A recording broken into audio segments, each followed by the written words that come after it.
Good morning all. Welcome to your English class. How are you all? I hope you all are fine there. And the same question I am asking you again and again, that is, are you reading the textbook regularly?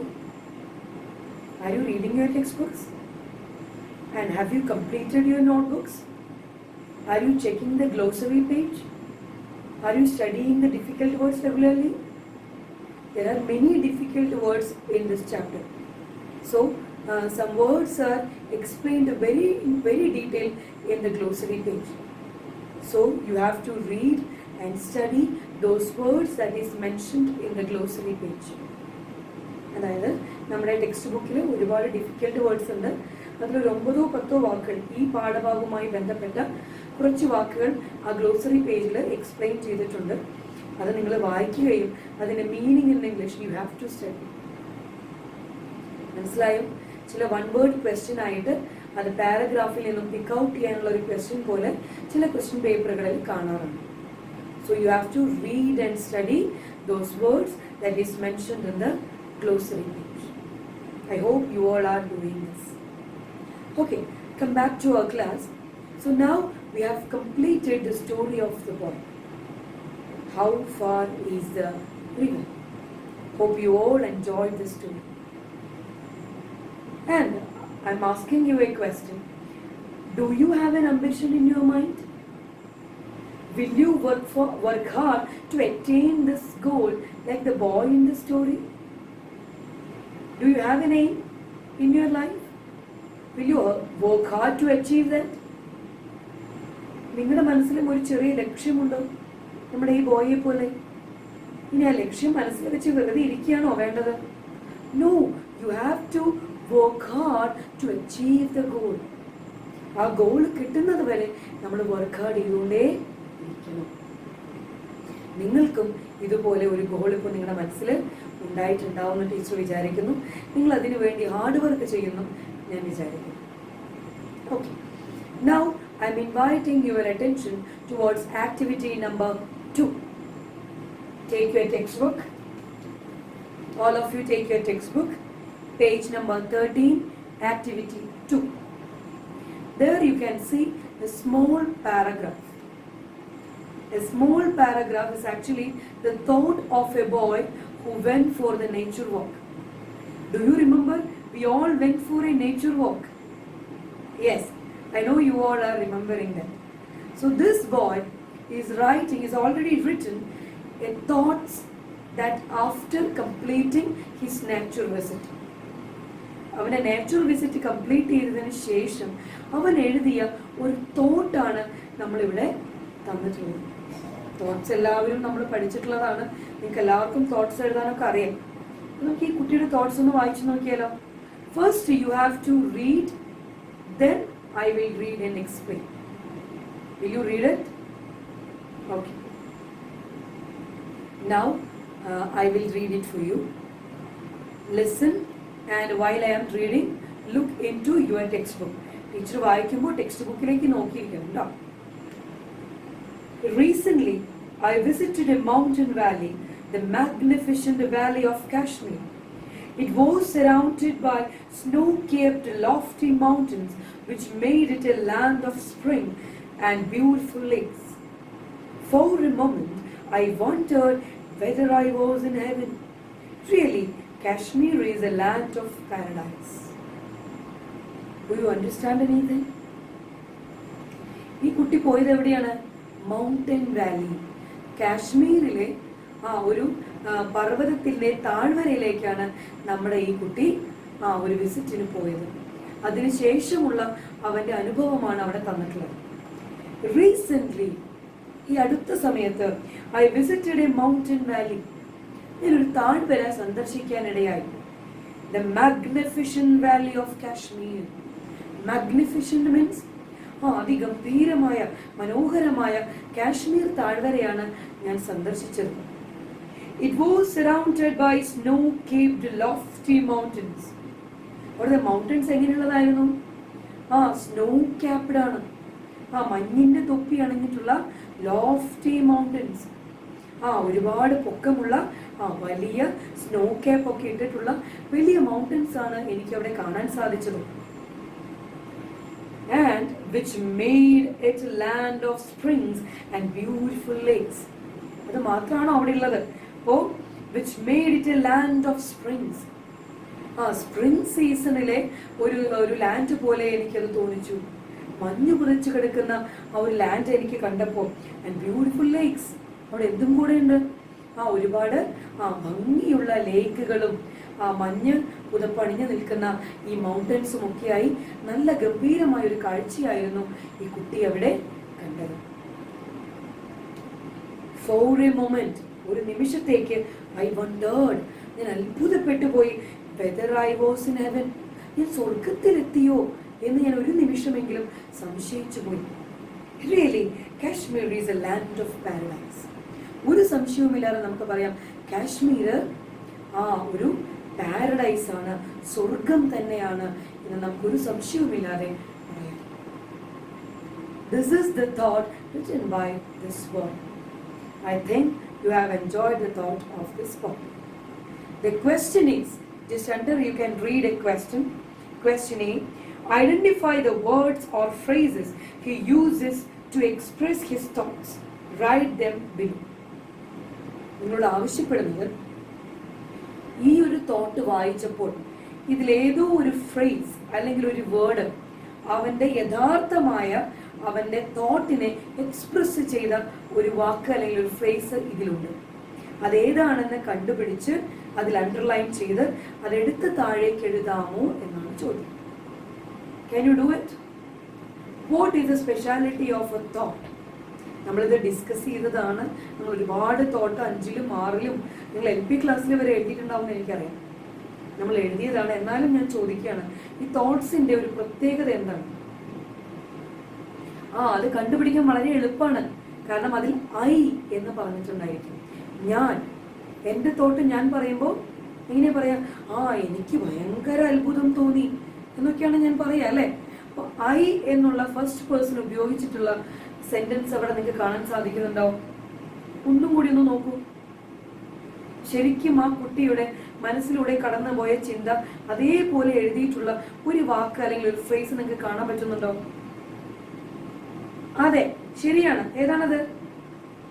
I wondered, ഞാൻ അത്ഭുതപ്പെട്ടു പോയി, ഞാൻ എന്ന് ആ കുട്ടി പ്രത്യേകം എടുത്ത് പറയുന്നുണ്ട്, അല്ലെ? I wondered whether I was in heaven, ഞാൻ സ്വർഗത്തിലാണോ ഉള്ളത് എന്ന് ഞാൻ അത്ഭുതപ്പെട്ടു പോയി. അത് അവന്റെ മനസ്സിലൂടെ കടന്നുപോയ ഒരു ചിന്തയായിരിക്കും. അപ്പോൾ അത് തന്നെയാണ് അവന്റെ തോട്ട്. ഈ ഒരു തോട്ടില് അവന്റെ യഥാർത്ഥമായ അവന്റെ മനസ്സിൽ കൂടെ കടന്നുപോയ ഒരു രംഗം ഈ വാക്കുകളിലൂടെയാണ് കൂടുതലായി എക്സ്പ്രസ് ചെയ്തിരിക്കുന്നത്. So you have to underline that line and you have to pick out that line, then write under the line provided there. തൊട്ട് താഴെ കുറച്ച് സ്ഥലം തന്നിട്ടില്ലേ, അവിടേക്ക് ആ വരികൾ എടുത്തെഴുതുക. Okay. Now we can turn the page, take page number 14, activity number 3. Activity number 3 നിങ്ങളോട് ആവശ്യപ്പെടുന്നത് ബോയുടെ thought എഴുതാനാണ്. I will read the question for you. The boy who goes in search of the river feels discouraged when he misses the village pond. അതായത് river കാണാൻ വേണ്ടി പുറപ്പെട്ട ഈ കുട്ടി നമ്മുടെ വില്ലേജ് ബോയുടെ അവനെ മിസ് ചെയ്തുകൊണ്ട് അങ്ങനെ ഡിസ്കറേജ്ഡ് ആയിട്ട് അവനങ്ങ് നിൽക്കണം. തീരെ മുന്നോട്ട് പോകാൻ തീരെ താല്പര്യമില്ലാതെ നമ്മുടെ കുട്ടി നിന്നിരുന്നു. നിങ്ങൾക്ക് ഓർമ്മയുണ്ടാവുമെന്ന് വിചാരിക്കുന്നു. He looks up and down the mountain path. അവൻ മുകളിലേക്കും താഴേക്കും ഒക്കെ നോക്കി, പക്ഷെ ആരെയും അവന് കാണാനായിട്ട് സാധിച്ചില്ല. His own home was hidden from the view by the side of the mountain. അവൻ പിന്നിലേക്ക് നോക്കിയപ്പോൾ ആ മൗണ്ടൻ കാണാൻ അവന്റെ വീട് കാണാൻ പറ്റുന്നുണ്ടായിരുന്നോ? ഇല്ല. And the river is not in sight either. മുന്നിലേക്ക് നോക്കിയപ്പോൾ റിവർ കാണാൻ പറ്റുന്നുണ്ടോ? ഇല്ല. So he wishes someone were with him. ആ സമയത്ത് അവൻ ആഗ്രഹിച്ചു പോയി അവന്റെ കൂടെ ആരെങ്കിലും ഉണ്ടായിരുന്നെങ്കിലും. What would be his thoughts at that time? Write them below. നമ്മളോട് ചോദിച്ചിട്ടുള്ള ചോദ്യം ഇതാണ്, ആ സമയത്ത് അവന്റെ മനസ്സിലൂടെ കടന്നു പോയിട്ടുള്ള തോട്ട്സ് എന്തെല്ലാമായിരിക്കും? എങ്ങനെയാണ് നമ്മളൊരു തോട്ട് എഴുതേണ്ടത്? We can discuss in detail. Okay, we can discuss it in detail. So these are the main points to remember before writing the thoughts. Okay, the first point, feelings of a person is expressed. While we are asked to construct the thought of a person, we should consider ourselves as that person. Then only we can understand the feeling of the person and we can write it correctly. അതായത് നമ്മൾ ഒരാളുടെ thought നമ്മളോട് എഴുതാൻ പറഞ്ഞാൽ അയാളുടെ feelings ആണ് ഉള്ളിൽ കൂടെ കടന്നു പോകുന്ന ഫീലിങ്സ് ആണ് നമ്മൾ ഇതിലൂടെ എക്സ്പ്രസ് ചെയ്യുന്നത്. അപ്പോൾ നമ്മൾ ആണ് അയാൾ എന്ന് വിചാരിച്ചുകൊണ്ട് വേണം നമ്മൾ ആ തോട്ട്സ് എഴുതാൻ. ഇപ്പൊ നമ്മുടെ ബോയുടെ തോട്ടാണ് നിങ്ങളോട് എഴുതാൻ പറഞ്ഞതെങ്കിൽ കൺസിഡർ യുവർസെൽസ് ആസ് ദ ബോയ്. നിങ്ങളാണ് ആ ബോയ് എന്ന് കരുതുക. അതിനുശേഷം അവന്റെ ആ സമയത്തുള്ള ഫീലിങ്സ് എന്തായിരിക്കും എന്ന് വിചാരിക്കും. അപ്പൊ നമ്മുടെ ഈ ക്വസ്റ്റ്യൻ, ആ ബോയ് ഹാപ്പി ആണോ? Is he very happy? Is he very sad? No, he is very discouraged. എങ്ങനെയാണ് അവന്റെ ഒരു വികാരം ഇപ്പോൾ? നിരുത്സാഹഭരിതനായിട്ട്, ആരും സഹായിക്കാനില്ലാതെ ആരെങ്കിലും തൻ്റെ അടുത്ത് ഉണ്ടായിരുന്നെങ്കിൽ എന്ന് ആഗ്രഹിക്കുന്ന ഒരു മനസ്സുമായിട്ടാണ് നമ്മുടെ കുട്ടി നിൽക്കുന്നത്, അല്ലേ? അപ്പൊ അവന്റെ ഇപ്പോഴത്തെ മനസ്സിന്റെ അവസ്ഥ എന്താണ്? How can I go forward, അല്ലേ? എങ്ങനെ ഞാൻ മുന്നോട്ട് പോവാം? ആരെന്നെ ഒന്ന് സഹായിക്കാം? ഇനി എത്ര ദൂരം ഉണ്ടാവോ? വീട്ടിൽ അച്ഛനമ്മയും തിരിച്ചെത്തിയിട്ടുണ്ടാവോ? അങ്ങനെ ഒരുപാട് കാര്യങ്ങൾ അവന്റെ മനസ്സിലൂടെ കടന്നു പോയിട്ടുണ്ടാവും, അല്ലെ? അപ്പൊ ആദ്യം തോട്ട്സ് ആരുടെയാണോ എഴുതുന്നത് അത് നമ്മളെ തോട്ട്സ് ആണ്, അത് നമ്മളാണെന്ന് വിചാരിക്കുക. അതിനുശേഷം തോട്ട്സ് എഴുതും. അപ്പോഴാണ് കുറച്ചും കൂടെ ക്ലാരിറ്റിയിൽ നിങ്ങൾക്ക് എഴുതാനായിട്ട് സാധിക്കും. മനസ്സിലായോ? Second point, it should write in first person. What do you mean by first person? നമ്മൾ കഴിഞ്ഞ കൊല്ലമൊക്കെ first person, second person, third person ഇതെല്ലാം ഡീറ്റെയിൽ ആയിട്ട് പറഞ്ഞതാണ്. എന്നാലും ജസ്റ്റ് നമുക്കിവിടെ ഒന്ന് മെൻഷൻ ചെയ്തിട്ട് പോവാൻ തോന്നുന്നു. Just look in to the book. First person, second person, third person. ഇത് ബ്രീഫായിട്ട് നമുക്കൊന്ന് പറഞ്ഞിട്ട് പോവാം. ഫസ്റ്റ് പേഴ്സൺ എന്ന് പറഞ്ഞാൽ വളരെ സിമ്പിൾ ആയിട്ട് പറഞ്ഞു കഴിഞ്ഞാൽ, ഫസ്റ്റ് പേഴ്സൺ എന്ന് പറഞ്ഞാൽ the person who is talking. The second person is the person who is listening to the first person. The third person is the someone who is not presenting at the particular moment, but they are telling that person in another time. Confusion ആയിട്ടുണ്ടാവും അല്ലേ? അതായത് ഇപ്പോൾ നമ്മൾ ഒരാളുടെ സംഭാഷണം, രണ്ടുപേര് തമ്മിൽ മുഖാമുഖം സംസാരിക്കുകയാണെന്ന് വിചാരിക്കും. സംസാരിക്കുന്ന ആളാണ് ഫസ്റ്റ് പേഴ്സൺ. മനസ്സിലായോ? സംസാരിക്കുന്ന ആളാണ് ഫസ്റ്റ് പേഴ്സൺ. ഇത് കേട്ടുകൊണ്ടിരിക്കുന്ന ആളാണ് സെക്കൻഡ് പേഴ്സൺ. ഈ തേർഡ് പേഴ്സൺ എന്ന് പറഞ്ഞാൽ ഇവരുടെ സംഭാഷണത്തിനിടയിൽ ഈ രണ്ടുപേരും അല്ലാതെ മൂന്നാമതൊരാളെ കുറിച്ച് വേണമെങ്കിൽ പറയാം. അവനുണ്ടല്ലോ അല്ലെങ്കിൽ അവളുണ്ടല്ലോ എന്നൊക്കെ പറഞ്ഞ് നമുക്ക് മൂന്നാമതൊരാളെ പറ്റി നമുക്ക് പരാമർശിക്കാം. അങ്ങനെയുള്ള ആളെയാണ് നമ്മൾ എന്തെന്ന് പറയാം? തേർഡ് പേഴ്സൺ എന്ന് പറയും. മനസ്സിലായോ? ഫസ്റ്റ് പേഴ്സൺ എന്ന് പറഞ്ഞാൽ ഞാൻ, അല്ലേ? I and we. ഞാൻ, നമ്മൾ, അല്ലേ? നമുക്ക് ഇങ്ങനെ ചെയ്യണം കേട്ടോ, അല്ലെങ്കിൽ ഞാൻ ദേ ഇങ്ങനെ ചെയ്യുന്നുണ്ട് കേട്ടോ. അത് ഫസ്റ്റ് പേഴ്സൺ, നമ്മുടെ കാര്യം പറയാം. സെക്കൻഡ് പേഴ്സണോ, യു. നിനക്ക് എങ്ങനെയുണ്ട് ഇപ്പോ? നീ എന്താണ് അടുത്തത് ചെയ്യാൻ പോകുന്നത്? നമ്മളെ പറ്റിയല്ല, നമ്മുടെ തൊട്ട് മുമ്പിൽ നിൽക്കുന്ന ഒരാളെ പറ്റിയാണ് പറയുന്നത്, അല്ലെ? അപ്പൊ അതാണ് സെക്കൻഡ് പേഴ്സൺ. ഇനി അപ്പൊ ആരാണ് ഈ third person? He, she, it, they. അവൻ, അവൾ, അത്, അവർ, അല്ലെ? നമ്മുടെ ഇവിടെ പ്രസന്റിൽ നിൽക്കുന്ന ഒരാളെ കുറിച്ചല്ല നമ്മൾ പറയുന്നത്, അല്ലെ? വേറെ എവിടെയോ ഉള്ള വേറൊരാളെ കുറിച്ചാണ് നമ്മൾ സംസാരിക്കുന്നത്. അയാളെയാണ് നമ്മൾ എന്തെന്ന് പറയാം? തേർഡ് പേഴ്സൺ എന്ന് പറയാം. ഇവിടെ ഞാൻ ബ്രാക്കറ്റിൽ എഴുതിയത് കണ്ടിട്ടുണ്ടാവും. ഐ എന്ന് പറഞ്ഞാൽ ഐ മാത്രമല്ല, അതിന്റെ രൂപങ്ങളായിട്ടുള്ള മൈ, മൈൻ, മീ ഇതും പെടും. അതേപോലെ വീട് രൂപങ്ങളായിട്ടുള്ള അവർ, അവേഴ്സ്, അസ് അതും പെടും. യു എന്ന് പറഞ്ഞാൽ യു മാത്രമല്ല, യുവർ, അല്ലെ? നിങ്ങളുടെ, യുവേഴ്സ്, അല്ലെ? ഇതെല്ലാം ഉൾപ്പെടും. ഹി പറഞ്ഞാൽ ഹിസ്, ഹിം, അല്ലെ? അവന്റെ, അവളുടെ, അവൻ, അങ്ങനെ എല്ലാ രൂപങ്ങളും ഉൾപ്പെടും. നിങ്ങൾക്ക് മനസ്സിലായോ? വളരെ സിമ്പിൾ ആയിട്ട് മനസ്സിലാക്കാനാണ് യേശു പറഞ്ഞത്. സംസാരിക്കുന്ന ആളാണ് ഫസ്റ്റ് പേഴ്സൺ. ഞാൻ എന്നെ കുറിച്ചാണ് പറയുന്നതെങ്കിൽ ഫസ്റ്റ് പേഴ്സൺ. നിങ്ങളെക്കുറിച്ച് ഇപ്പൊ ഞാൻ പറയുന്നത് കേട്ടുകൊണ്ടിരിക്കുന്നത് നിങ്ങളാണ് അല്ലെ. അപ്പൊ നിങ്ങള് സെക്കൻഡ് പേഴ്സൺ. ഇനി നമ്മൾ രണ്ടുപേരും അല്ലാതെ നമ്മൾ വേറൊരാളെ കുറിച്ചാണ് ചർച്ച ചെയ്യുന്നത് എങ്കിൽ, അത് ഈ കേൾക്കുന്ന കൂട്ടത്തിൽ അയാൾ ഇല്ല എങ്കിൽ അയാളാണ് തേർഡ് പേഴ്സൺ. നിങ്ങൾക്ക് മനസ്സിലായിട്ടുണ്ടാവുമെന്ന് വിചാരിക്കും. ടീച്ചർ ജസ്റ്റ് ഇതൊന്നും നിങ്ങളുടെ അറിവിലേക്ക് വേണ്ടി പറഞ്ഞു എന്ന് മാത്രം. തോട്ട്സ് എഴുതുമ്പോൾ നമ്മൾ ഫസ്റ്റ് പേഴ്സണിലാണ് എഴുതുന്നത്. വി നമ്മൾ ഉപയോഗിക്കില്ല ഫസ്റ്റ് പേഴ്സൺ ആകുമ്പോൾ. ഫസ്റ്റ് പേഴ്സൺ ആണ് വി, പക്ഷെ തോട്ട്സിൽ നമ്മൾ വി ഉപയോഗിക്കില്ല. കാരണം നമ്മൾ ഒരു കുട്ടിയുടെ കാര്യമല്ലേ എഴുതുന്നത്. ഞാൻ, എനിക്ക് എന്നല്ലേ നമ്മൾ പറയാ. നമ്മൾക്ക് എന്ന് നമ്മൾ ഗ്രൂപ്പായിട്ട് തോട്ട്സ് എഴുതില്ലല്ലോ. അതുകൊണ്ടാണ് ഫസ്റ്റ് പേഴ്സൺ തന്നെയായ വി നമ്മൾ തോട്ട്സിൽ ഉപയോഗിക്കാറില്ല. ഫസ്റ്റ് പേഴ്സൺ ആയ ഐ മാത്രമാണ് നമ്മൾ ഒരു തോട്ട് എഴുതുമ്പോൾ ഉപയോഗിക്കുക. കാരണം എന്താ, നമ്മൾ ഒരാളുടെ തോട്ടാണ് എഴുതുന്നത്. അയാളുടെ മനസ്സിൽ കൂടെ കടന്നു പോകുന്ന കാര്യങ്ങളാണ് എഴുതുന്നത്. എനിക്ക് ഇപ്പൊ ഞാൻ ക്ലാസ് എടുത്തുകൊണ്ടിരിക്കുകയാണ്. എൻ്റെ ക്ലാസ് കുട്ടികൾ കാണുമോ ആവും, കുട്ടികൾക്ക് കണ്ടിട്ട് അത് മനസ്സിലാവുന്നുണ്ടാവോ എന്നൊക്കെ എൻ്റെ മനസ്സിലൂടെ ഒരു ചിന്ത കടന്നു പോകുന്നുണ്ടാവും അല്ലെ. അപ്പോൾ ഫസ്റ്റ് പേഴ്സണിലാണ് തോട്ട്സ് എല്ലാം എഴുതുന്നത്. Hope you all understood the second point. Now we can move to the third point. So this is the third and last point. While we are constructing a thought, we will use many questions and exclamations. Don't think that we will only use these questions and exclamations. We will write some decisions and we will write some polite sentences.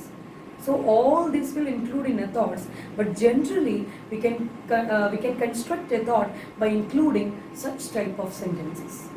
അതായത് ഒരു thoughts നമ്മൾ എഴുതുമ്പോൾ അതിൽ പ്രധാനമായും നമ്മൾ ഉപയോഗിക്കുന്നത് ക്വസ്റ്റ്യൻസും എക്സ്ക്ലമേഷൻസും ഒക്കെ ആയിരിക്കും. ക്വസ്റ്റ്യൻസ് എങ്ങനെ ഉപയോഗിക്കുക, അതിൻ്റെ എക്സാമ്പിൾ ടീച്ചർ താഴെ പറഞ്ഞിട്ടുണ്ട്. വാട്ട് ഐ വിൽ ഡു, ഞാനിനി എന്താ ചെയ്യുക. ഹൂ വിൽ ഹെൽപ്പ് മീ, എന്നെ ആരാ ഒന്ന് സഹായിക്കുക. ഇങ്ങനെയൊക്കെ നമ്മൾ തോട്ട്സിൽ എഴുതാറുണ്ടല്ലേ. അപ്പൊ ടീച്ചർ പറയാറുണ്ട് ചില ചോദ്യങ്ങളൊക്കെ ഒന്ന് പഠിച്ചു വെക്കുക. അപ്പൊ തോട്ട് വരുമ്പോൾ നമുക്കതൊന്ന് എഴുതാം. അതേപോലെ ഞാൻ ക്ലാസ്സിൽ പറയാറുണ്ട്, ഏറ്റവും ആദ്യം നമ്മൾ തോട്ട് എഴുതുമ്പോൾ ആ കുട്ടിയുടെ ഫീലിംഗ് എന്താണോ അത് എഴുതിയിട്ട് വേണം നമ്മൾ തുടങ്ങാനായിട്ട്. കുട്ടി വളരെ സാഡ് ആണെങ്കിൽ നമുക്ക് എങ്ങനെ പറയാം, oh I am very sad now, എനിക്ക് ഭയങ്കര സങ്കടമാണ്. സന്തോഷത്തിലാണെങ്കിലോ, oh I am very happy today, അങ്ങനെ പറഞ്ഞുകൊണ്ട് നമുക്ക് തുടങ്ങാം അല്ലേ. കുട്ടി വളരെ ഡിസ്കറേജ്ഡ് ആണെങ്കിലോ, I don't want to move forward, എനിക്കിനി മുന്നോട്ട് പോകണമെന്നില്ലേ, അങ്ങനെ പറഞ്ഞുകൊണ്ട്. അതായത് കുട്ടിയുടെ ഫീലിംഗ് എന്താണോ അത് മനസ്സിലാക്കി അത് തന്നെ ആദ്യം എഴുതിക്കൊണ്ട് നമുക്ക് തോട്ട്സ് തുടങ്ങാം. പിന്നെ ഈ പറഞ്ഞ മാതിരി ക്വസ്റ്റ്യൻസ് നമുക്ക് ഇൻക്ലൂഡ് ചെയ്യാം. അതേപോലെ തന്നെ എക്സ്ക്ലമേഷൻസ്, ആശ്ചര്യം, oh my god what happened there, അല്ലെങ്കിൽ അലാസ്, അല്ലെങ്കിൽ നമുക്ക് എന്താ പറയാം, വാട്ട് എ ഡാം ഡേ, ഇത് പൊട്ട ദിവസമാണ്, അങ്ങനെ പറഞ്ഞുകൊണ്ട് നമുക്ക് തോന്നും അല്ലെ. അത്തരത്തിൽ എക്സ്ക്ലമേഷൻസും ക്വസ്റ്റ്യൻസും ഒക്കെ ഉൾപ്പെടുത്തിയിട്ടാണ് നമ്മളൊരു തോട്ട് എഴുതുക. ടീച്ചർ നേരത്തെ പറഞ്ഞ പോലെ തന്നെ പൊളൈറ്റ് സെന്റൻസസും നമ്മൾ എഴുതാറുണ്ട്. ഏറ്റവും അവസാനം നമ്മൾ എഴുതാറുണ്ട്, please god help me to solve this problem, ഈ പ്രോബ്ലം ഒന്ന് സോൾവ് ചെയ്യാനായിട്ട് ദൈവമേ എന്നെ ഒന്ന് സഹായിക്കൂ. അങ്ങനെയൊക്കെ നമ്മൾ എഴുതാറുണ്ട്. കൺക്ലൂഡിങ് സെന്റൻസ് പോലെ അല്ലേ, ഒരു പൊളൈറ്റ് ആയിട്ട് ദൈവത്തിനോട് അവസാനം രക്ഷിക്കണേ എന്ന് പറഞ്ഞുകൊണ്ടാണ് നമ്മൾ തോട്ട്സ് സാധാരണ അവസാനിപ്പിക്കുന്നത്. സങ്കടത്തിലാണ് എന്നുണ്ടെങ്കിൽ, കുട്ടി ഒരു പ്രശ്നത്തിൽ അകപ്പെട്ടിരിക്കുകയാണ് എങ്കിൽ അല്ലെ, ഇപ്പൊ തോട്ട്സിൽ ഉപയോഗിക്കാവുന്ന ചില സെന്റൻസുകൾ ടീച്ചറോട് പറഞ്ഞേ ഉള്ളൂ. കോണ്ടെക്സ്റ്റ് അനുസരിച്ച് ഇതെല്ലാം മാറുട്ടോ. എന്നാലും കുട്ടിയുടെ ഫീലിങ്സ് പറഞ്ഞുകൊണ്ട് നമുക്ക് തുടങ്ങാം. അതുപോലെ ക്വസ്റ്റ്യൻസും എക്സ്ക്ലമേഷൻസും നമുക്ക് യൂസ് ചെയ്യാം. അതേപോലെ തന്നെ പൊളൈറ്റ് സെന്റൻസസ്, ഞാൻ പറഞ്ഞതുപോലെ സഹായത്തിന് അഭ്യർത്ഥിച്ചുകൊണ്ട് നമുക്ക് അത്തരത്തിലൊരു സെന്റൻസ് നമുക്ക് യൂസ് ചെയ്യാം. പിന്നെ ഒരു പ്രധാന പോയിന്റ് പറഞ്ഞത്, thought should be write in first person I അല്ലെ. വി നമ്മൾ ഉപയോഗിക്കാറില്ല, ഐ എന്ന ഫസ്റ്റ് പേഴ്സൺ ഉപയോഗിച്ചാണ് നമ്മൾ തോട്ട് എഴുതാറുള്ളത്. ചില കുട്ടികളെങ്കിലും തോട്ട്സ് എഴുതുന്ന ടീച്ചർ ശ്രദ്ധിച്ചിട്ടുണ്ട്. He is very sad, what he will do, അവൻ എന്ത് ചെയ്യും.